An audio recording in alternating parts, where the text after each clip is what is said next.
"You're not on the list." He didn't shout it. He didn't need to. The way he said it, low, clipped, dismissive, was worse. More permanent. Like a gate slamming shut behind the words. Camille Reed stared at the man holding the clipboard. He was young, clean-cut, and confident in that dangerous way some men are when no one's ever told them they're wrong. His badge read Logistics Director. His suit was rental tight. And the smirk tugging at the corner of his mouth told her everything she needed to know. This wasn't about the list. It was about her. Her skin. Her confidence. The fact that she'd walked straight through the revolving doors of the Pacific Tower Convention Center like she belonged, because she did. "I'm Camille Reed," she said, voice even. "I'm scheduled to speak at 9:15. He glanced at her once, then down at the badge clipped to her blazer, the temporary guest pass she'd been handed at the front desk because the printer had jammed. "No speaker credential," he said. "No entry." She raised an eyebrow. "I'm the opening keynote." The man snorted. Not laughed. Snorted. "And I'm Michelle Obama." Behind her, the line of gray suits shifted, watching with quiet curiosity. A few men chuckled. One of them leaned to another and whispered something, and they both nodded. That kind of nod. The kind that says, "Of course she's causing a scene." Camille felt her jaw tighten, but her expression didn't change. Not yet. Not here. At exactly 8:41 a.m., inside the marble atrium of the largest business leadership conference on the West Coast, a black woman who ran a $200 million logistics empire was being treated like she wandered into the wrong hotel. But that wasn't new. It wasn't even surprising. She'd built a life around walking into rooms like this. And tearing them down. Before we go further, let me ask you something. Have you ever been mistaken for less, not because of your resume, or your voice, or your experience, but because of the body you live in? Have you ever had someone look right through you, only to realize later they just insulted the very person they were paid to impress? Because that's what this is. And if you've ever been underestimated, ignored, or cut down before you even open your mouth, this story is for you. Hit that like button. Share this with someone who needs to be reminded that power doesn't always wear what you expect it to. And let's get into what really happened when Camille Reed walked into that lobby.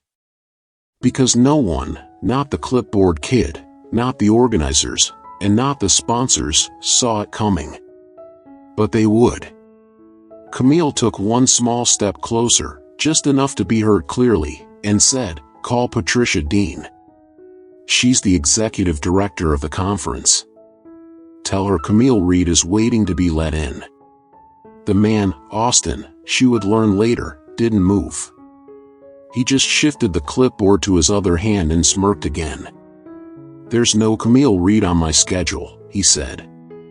"Maybe you're thinking of the supplier workshop on the 3rd floor." That was it. The subtle flick of the wrist. Supplier. A polite code in rooms like this for vendor, assistant, or help. Camille stared at him for a long second. Not out of rage. Not out of shock. Out of calculation. Because she knew exactly how long it would take before this little stunt reached someone important. And when it did, the whole game would flip. She pulled her phone out slowly, dialed Patricia's number, and lifted the phone to her ear. "Camille." Patricia answered after one ring, voice bright and a little frantic. "Are you here? We've been holding the room until you arrive." "I am," Camille said. "But your gatekeeper seems to think I'm lost." There was a pause. "Oh God," Patricia whispered.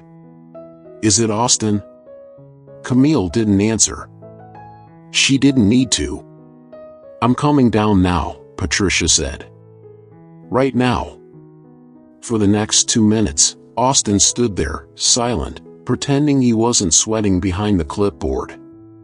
He shifted, fidgeted, checked the screen again. The men in line grew quiet too, watching now, not out of support, but because something in Camille's posture had shifted. She wasn't defending herself anymore. She was waiting.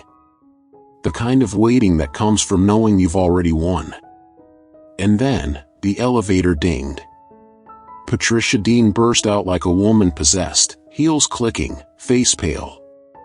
She spotted Camille immediately and rushed forward. "Oh my God, Camille," she said, reaching for her hand. "I am so sorry." Camille smiled, but it didn't reach her eyes. "It's fine," she said. "I've seen worse." Patricia turned to Austin, her voice suddenly sharp. "Why didn't you let her through?" Austin blinked. "She didn't have." "She's the Keynote," Patricia snapped. "She's the reason half this room is even here." Silence. Austin's mouth opened. Then closed. Then opened again. But Camille had already turned. "I'll see you inside," she said. And with that, she walked past him, heels firm on marble, chin high, eyes forward, toward the ballroom stage she was about to own. Camille Reed stepped through the arched entryway of the ballroom like someone who knew exactly what she was walking into, and exactly how much the room had bet against her. The space was packed. Rows of gray and blue suits filled the seats, each polished head turned toward the elevated stage at the front, waiting. A few phones were out, mid-scroll. A few eyes glanced up, only to glance back down when they saw her. No one recognized her yet. Which was perfect. She took a breath and surveyed the room. 80% male. 90% white.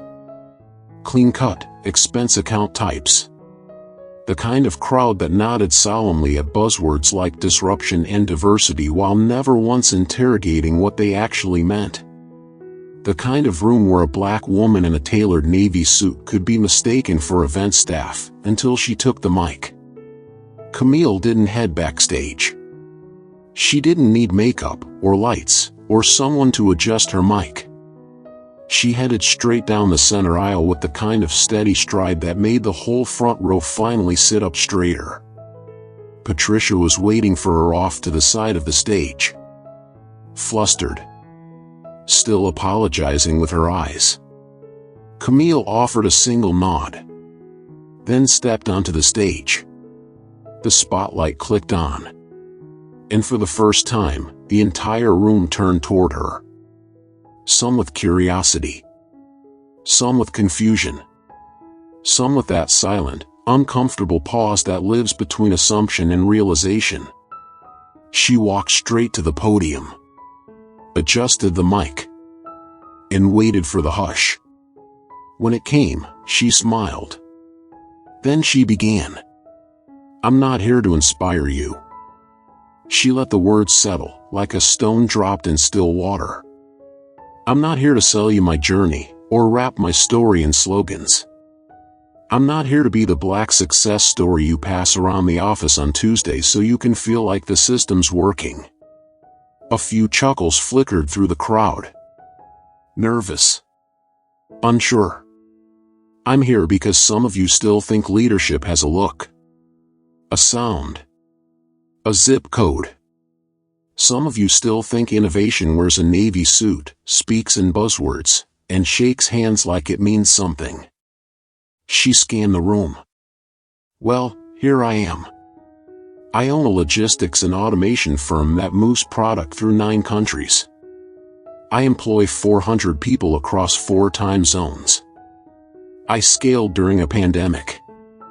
I negotiated with governments. I bought out 2 of my own competitors. I did it all while being called ma'am, honey, assistant, and, just 20 minutes ago, told I didn't belong in this building." Now the room was silent. "I was told to step aside," she continued. "By a man with a clipboard. Who didn't ask my name? Didn't look at my bio. Didn't Google a damn thing.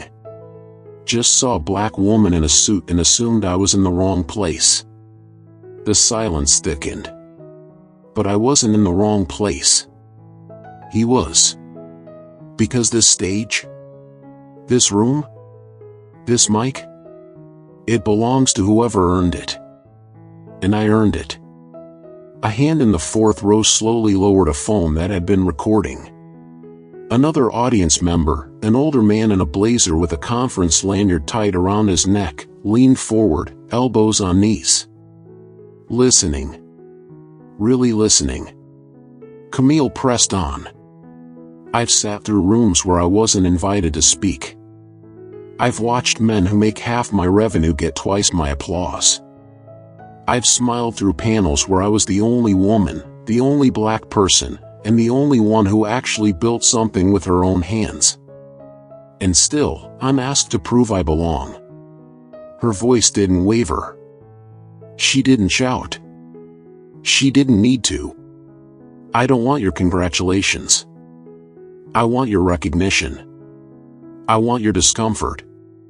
I want you to sit in it and ask yourselves why you never expected someone like me to be up here, until I was. She paused. Then delivered the final line.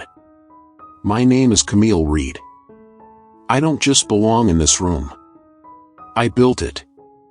The silence broke not with applause, but with something better. Stillness. Reflection. The kind that turns a conference into a mirror. The kind that makes people shift in their chairs, not because they're bored, but because they just realized how much they've missed by looking in the same direction for too long. Then someone clapped. One person. Back of the room. Then another. And another. Until the ballroom echoed. Camille didn't flinch. She nodded once. Then stepped away from the podium like she had said exactly what she came to say, and not a word more. Backstage, Patricia was waiting, eyes wide, jaw still slack. You. I don't even have words, she said. You don't need to, Camille replied. The people who needed them just heard them. Behind them, a man in a gray suit pushed through the curtain. The clipboard guy. Austin. Pale, sweating, clearly trying to find a version of his apology that didn't make him look worse. Camille held up a hand. Save it, she said. I don't fire people who don't work for me. Then she turned and walked off stage, leaving him standing there with nothing but his own discomfort to hold on to. And honestly, that was more than enough. The applause still echoed in her ears long after Camille had left the stage. But now she was sitting in a corner suite on the 21st floor of the conference hotel, surrounded by the kind of polished, smiling faces that made her stomach twist tighter than any heckler ever could. The windows behind her opened onto a stunning view of the skyline. The table in front of her was loaded with bone-white plates, cold tea, and the kind of working lunch where the real work was quiet, subtle, strategic. Across the table sat 4 men and 1 woman. All high-ranking executives, all from different firms. All invited her up here with words like impressed and inspired. But Camille knew better. The air reeked of polite discomfort. Like they weren't sure whether to praise her, sell to her, or study her. So they tried to do all 3.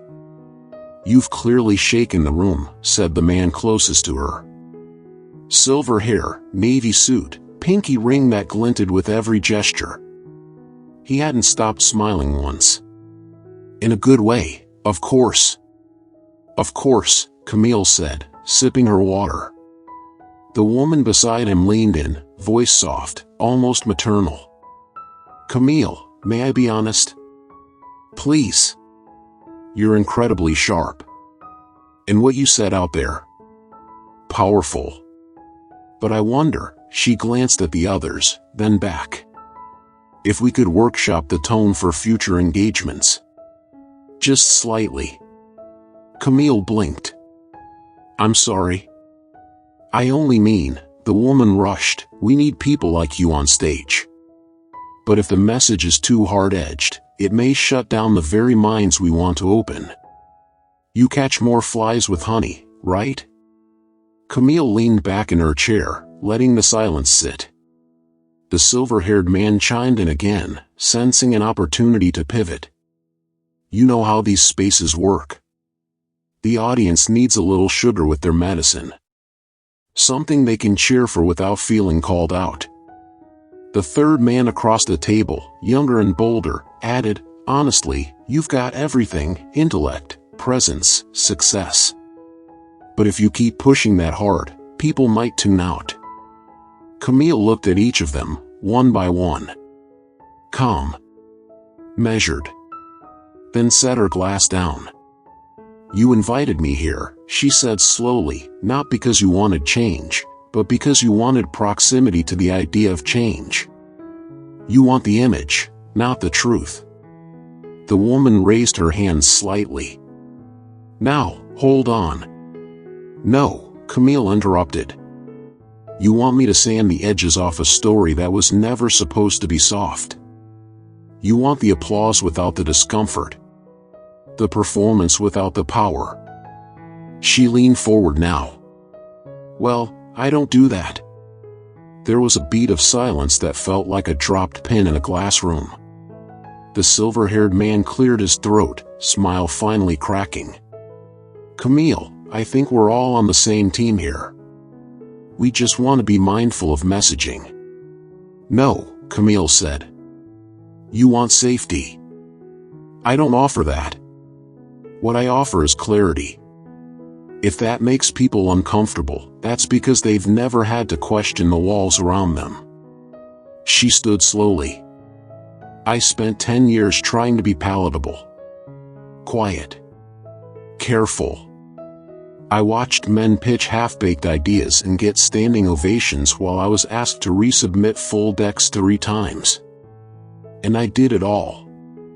I played the game. I did the dance. But now, I write the rules. She picked up her blazer from the back of the chair and slung it over her shoulder. And rule number 1, she added. You don't get to tone me down in a room I already took over. The woman stared, blinking. The younger man said nothing. The silver-haired exec opened his mouth to speak again, but Camille was already halfway to the door. As she stepped into the elevator, she caught her reflection in the mirrored wall. Still composed. Still upright. But her hands were tight around the lapels of her blazer. She wasn't angry. She was certain. This was always how it went. The moment you showed strength, they tried to repackage it as aggression. The moment you held your ground, they called it difficult. And when you finally told the truth, they asked you to smile while doing it. Back in her hotel room, Camille kicked off her shoes, pulled the curtains closed, and collapsed onto the armchair. Her phone buzzed. 3 missed calls from press. 2 new emails from equity partners. And 1 text from her assistant. FYI, social is blowing up. Your name's trending. Again.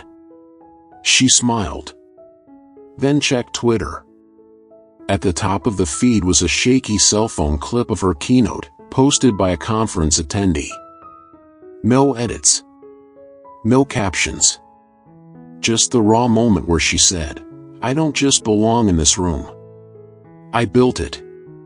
The comments section was a war zone. Half praise. Half pearl clutching. But buried in the middle, one message stood out. I brought my daughter to this event. We were going to leave after the first panel. But then you spoke. Now she wants to build something too. Camille stared at it for a long moment. Then replied with 1 word. Good. The invitation arrived by text. No RSVP. No contact name. Just a line of text at 5:07 p.m. Dinner at 8. Private salon. No press. No cameras. Dress accordingly. Camille didn't need to ask who it was from. Every year, these events followed the same rhythm: keynote, networking chaos, and then, behind the curtain, the real rooms, the ones where policy was nudged, markets were steered, and futures were whispered over imported wine. And for the first time in her career, Camille wasn't just invited to the dinner. She was the conversation. By 7:50 p.m., she was standing in front of a narrow black door in the basement of the Eames Club, a members-only cigar lounge wrapped in velvet and silence. No sign. Just a discreet doorman with a guest list that wasn't printed, only memorized. "Camille Reed," she said. The man looked at her. Looked again. Then opened the door. Inside, the room was all shadows and sparkle. A long oak table stretched through the center, surrounded by the sharpest suits in the city. White, mostly. A few exceptions. Men with controlled voices. Women with cold eyes and warm smiles. 20 people who controlled companies with a collective worth greater than the GDP of several countries. And in that dim, expensive room, every head turned when Camille entered. She wasn't surprised. She was the only one who didn't look stunned to be there. "Ms. Reed," a man near the head of the table said, rising. He had a voice like lacquer, polished and thick. "Thank you for coming. Please, sit." She took the chair near the center. Not at the head. Not at the end. Right where no one could ignore her. Dinner started with polite silence. Small talk about inflation, global transport, some mild laughter over supply chain headlines. Camille waited. Then, right after the second course, Chilean sea bass, served with white asparagus and lemon butter, the tone shifted. A woman in pearls leaned forward. "You've made quite the impact," she said. "Thank you," Camille replied. "But impact without infrastructure is noise," the woman continued. "We think you could use guidance. Real guidance. Strategic elevation." Camille took a bite of fish. Chewed slowly. "Then, you mean control?" The room paused. Someone laughed, trying to break the tension. Another sipped wine. Then the real proposal came. A man across from her, older, stoic, with the kind of voice used to being a bait, set his fork down and said, "We're prepared to offer you a controlling partnership. Distribution power. Expansion capital. Full marketing arm. All under our umbrella. Your next 10 years, paved." Camille looked at him carefully. "And the catch? You defer leadership messaging to our comms board. You work with our DEI firm. You become the face, while we manage the foundation." "So," Camille said, tilting her head, "you want my face, my voice toned down, and my story, packaged neatly under your brand?" He smiled. "You're sharp." She set her fork down. "You're scared." He blinked. "Scared of what?" "That someone like me can change rooms without your permission." The woman in pearls crossed her arms. "Camille," she said, trying to regain control. "You don't have to fight us. This is how the game is played." "I know," Camille replied. "I'm just tired of pretending it's a fair game." She stood slowly, pushing her chair back. "You don't get to own the table and the story. Not anymore." A man 3 seats down leaned forward, voice like a warning. "You realize what you're turning down?" Camille nodded. "Everything I never needed to begin with." She picked up her clutch. Stepped away from the table. Her heels echoed across the hardwood floor like a drumbeat no one could silence. At the door, someone called after her. "Where will you go, if not with us?" She turned. "Back to my own table," she said, "where no one has to shrink to sit at it." Outside, the night air hit like truth. Crisp. Free. Unapologetic. Camille walked down the quiet street, passing by sleek black cars and champagne laughter bleeding from penthouse windows. Her phone buzzed again. A message from her assistant. "Your speech hit 2.4 million views. Forbes wants a follow-up. BBC 2. She paused at a crosswalk, the city breathing around her. And just like that, she smiled. Not for the cameras. Not for the audience. For herself. Because the rooms they tried to gatekeep, she wasn't just walking into them anymore. She was building new ones. Better ones. Wider doors. Brighter lights. Real chairs. 3 months later, the Pacific Leadership Forum announced that it would be restructuring its executive board. 2 months after that, Camille's speech was studied in 3 MBA programs. And a month after that, she launched her own summit. The Build Forward Conference. No black tie requirement. No private dinners behind hidden doors. No stages where only 5 people looked like her out of 500. Just room after room of rising minds and builders who never got the invitation, but always had the vision. The night before the inaugural event, Camille stood alone in the empty ballroom. Same kind of lights. Same kind of chairs. But a very different kind of silence. It wasn't cold. It wasn't curated. It was full. The AV team tested the final video. The words she'd written months ago were now stitched into the walls, literally. On the banner above the stage. If you don't belong at their table, build your own. She took a deep breath and stepped backstage. Tomorrow, she wouldn't be the only keynote. There would be 4. All women. All underestimated. All ready. When she finally returned to her suite that night, her phone buzzed with one final message. From Patricia Dean. The woman who had once watched her be turned away at a door she owned. "Camille. I resigned. I joined your speaker equity fund. I'm sorry it took me so long to understand. Thank you for not waiting for people like me to catch up." Camille stared at the message for a long time. Then replied. Better late than silent.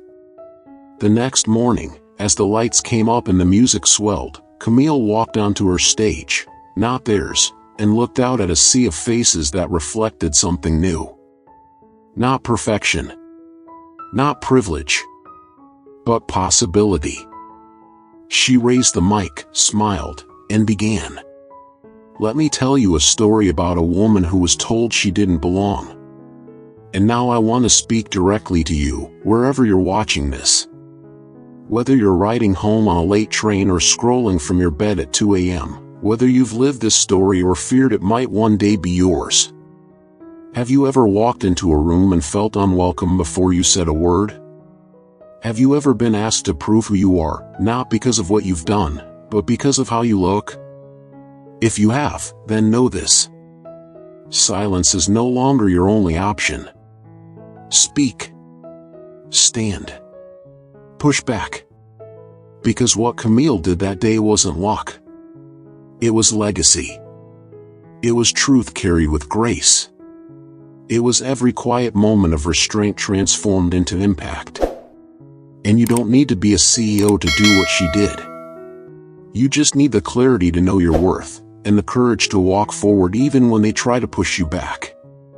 So if this story hit you, hit that like button. If you know someone who's been overlooked, share this with them.